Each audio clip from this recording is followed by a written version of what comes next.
Selamat datang di pembahasan kita kali ini. Pernah nggak sih ngerasa pengen punya pikiran yang lebih tenang di tengah dunia yang ya makin ribet ini? Kalau iya, Anda udah di tempat yang pas banget. Kita akan bongkar ide-ide keren dari bukunya Henry Manampiring, Filosofi Teras. Oke, kita mulai dari sini ya. Coba jujur deh, seberapa sering sih Anda merasa khawatir tentang banyak hal, kayak terus-terusan gitu? Atau mungkin gampang banget tersinggung atau marah-marah di media sosial? Tahu kan istilahnya baperan?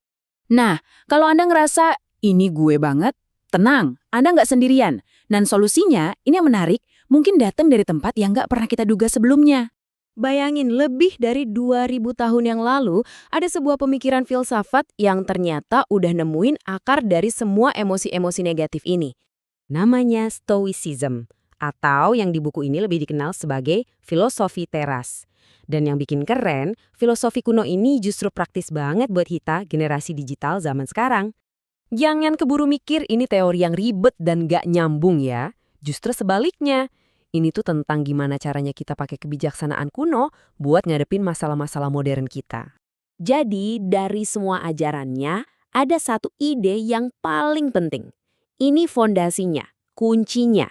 Namanya dikotomi kendali. Intinya simple banget tapi dalam. Gini, di dunia ini ada hal-hal yang bisa kita kendalikan dan ada yang sama sekali nggak bisa.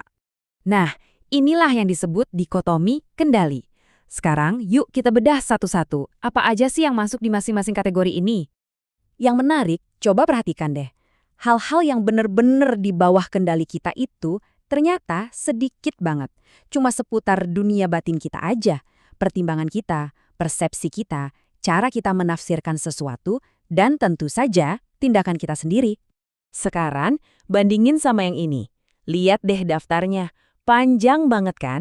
Opini orang lain, kelakuan orang lain, reputasi, kesehatan, kekayaan, bahkan hasil akhir dari usaha kita.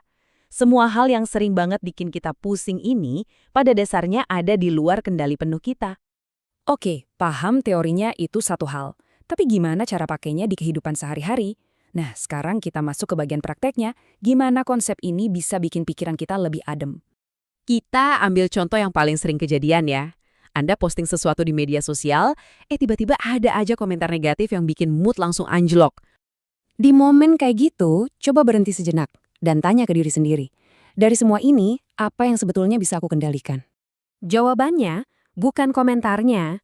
Anda nggak bisa ngontrol apa yang orang lain ketik, tapi Anda punya 100% kendali atas interpretasi Anda soal komentar itu, dan yang paling penting, gimana Anda akan meresponsnya. Atau bahkan memilih untuk nggak merespons sama sekali. Contoh lain nih, Anda lagi kejebak macet parah, udah telat lagi. Wah, rasa frustrasi, marah, itu semua mulai campur aduk. Lagi-lagi pertanyaannya sama. Di tengah kemacetan itu, apa yang ada di bawah kendali Anda?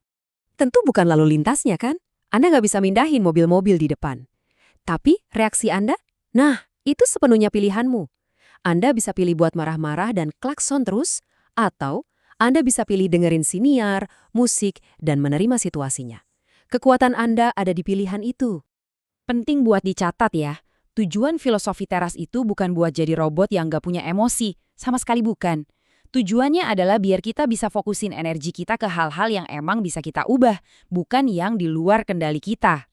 Seneca, salah satu filsuf Stoa, pernah bilang gini, kalau kamu hidup menurut apa yang dipikirkan orang lain, kamu tidak akan pernah kaya.